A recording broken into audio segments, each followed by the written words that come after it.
Slavic months. Autumn. The days are getting shorter, nights are colder. In the gardens and forests, nature is adorned with colorful fruits on the trees. Plums, apples and pears are begging to be picked. However, nature is gradually preparing for the winter.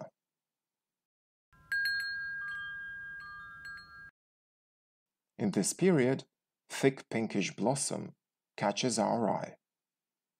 It is evergreen heather, veres in Ukrainian, a shrub that can grow even on the poorest soils. Our ancestors believed that it protects us from the evil eye and brings happiness. Bees buzz in the heather flowers as they know that heather honey is the most nutritious and therefore the best food for them to get through the winter. September comes to the Ukrainians as Veresень, to Belarusians as Veresень, and to the Poles as Wrzesień.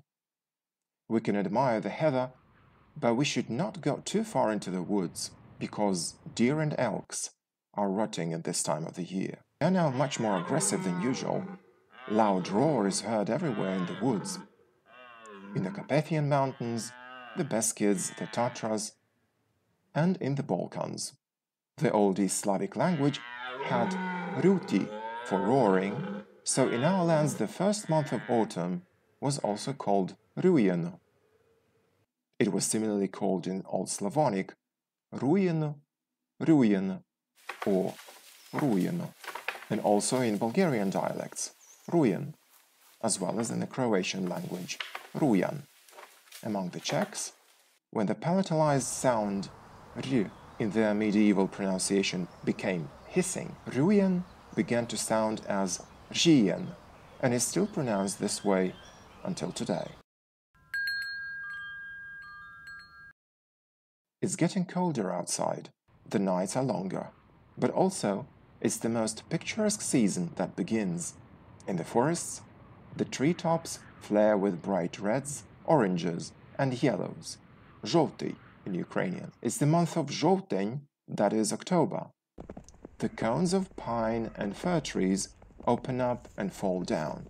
October is, of course, the best period to pick nuts and acorns. October is also the time when flax and hemp were harvested for processing into yarn. After all, it is flax and hemp yarn that weavers will weave cloth on winter evenings. Today's people hardly know this. After stamping flax and hemp, wooden refuse remains, the so-called shives, kostryca in Ukrainian. Of course, thrifty peasants will find use for everything on their farms, even that wooden waste.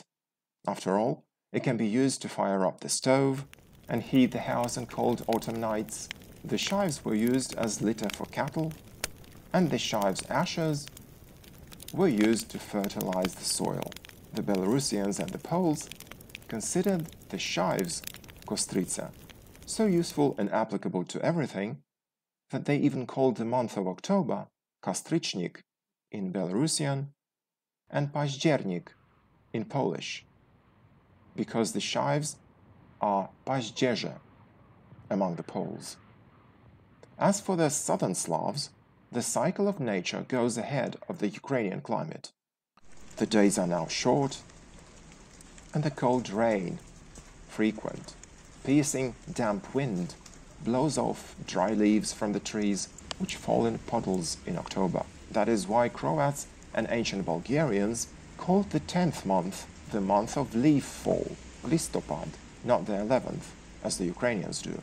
The Croats say listopad, and the ancient Bulgarians also said listopad, whence this name of October penetrated the Old East Slavic manuscripts.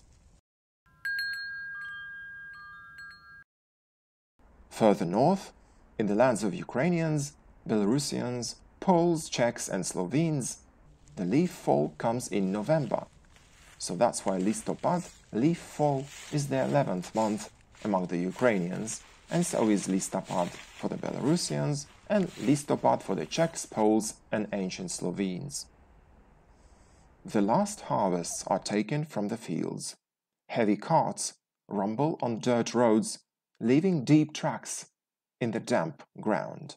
At night, the soil freezes and the ground becomes lumps, grudki in Ukrainian, on frozen tracks. This was first noticed by the ancient Bulgarians, who, in their Old Slavonic language, called the 11th month Grudin. This month was also called the same in some places in ancient Rus, because they did not distinguish too much when November ends and December starts. The sun disappears behind the horizon very early. It's already dark at 4 o'clock. The local population hides in the houses because the evenings and nights are cold. Studeni. Studeni is the name given to November by Croats, accustomed to the Balkan sun, which is normally warm most of the year. Studeni is also what ancient Rus called the 11th month in some lands.